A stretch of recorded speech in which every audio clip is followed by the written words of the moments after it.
ఏ వ్యక్తి అయినా శివరాత్రి రోజు ఏమి చెయ్యాలి అంటే, శివరాత్రి రోజు ప్రతి ఒక్కరూ ఆచరించవలసినటువంటి విషయాలలో ఉప ఆవాసం.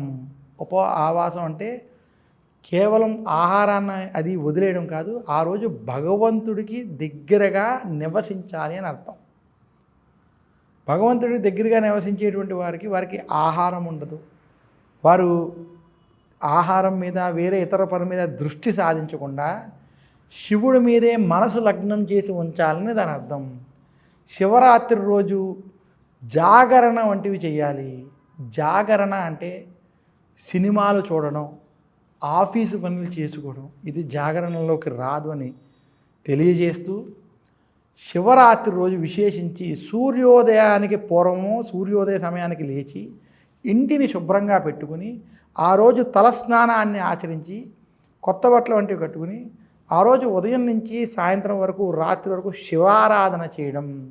విశేషించి అలా కుదరని పక్షంలో ఉదయం శివాలయాలకి వెళ్ళి అభిషేకాలు వంటివి చేసుకొని విశేషంగా ప్రదోషకాలంలో శివుణ్ణి ఆరాధించడం.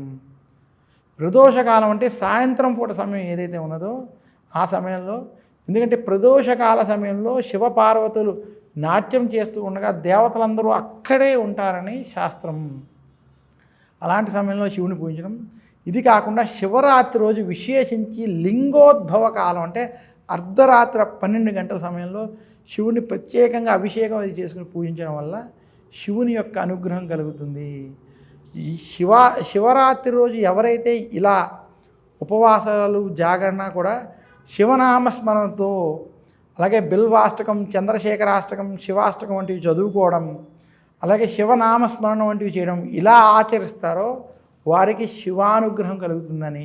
అంతే తప్ప సినిమాలు వంటివి చూడటం ఇలాంటివి చేయడం వల్ల అది శివరాత్రి చేసేటటువంటి పనుల వల్ల ఉపయోగం ఉండదని మాత్రం సూచిస్తూ, శివారాధన, శివనామస్మరణ వంటివి చేసుకోవడం, శివుడికి ఇంటిలోనే అభిషేకాలు వంటివి చేసుకోవడం వల్ల ఈశ్వరుని యొక్క అనుగ్రహం పొందుతారని, ఈరోజు శివ పురాణ పఠనం వంటివి చేయడం వల్ల ఉత్తమమైన ఫలితాలు కలుగుతాయని తెలియజేస్తున్నాను.